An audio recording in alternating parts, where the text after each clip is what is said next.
Guys, I know you can't see this, but look at all that snowstorm. Snowstorm 2019. Wow, that's a lot of snow. I'm like so shocked. My mom told me about it.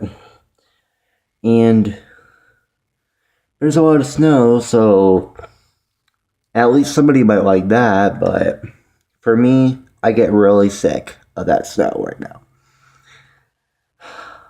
Man, winter is getting really bad here. Like,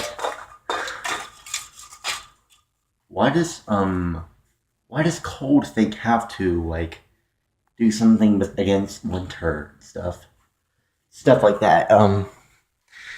At least it's good to stay inside. But yeah, thank you guys for watching. See you guys later. Peace.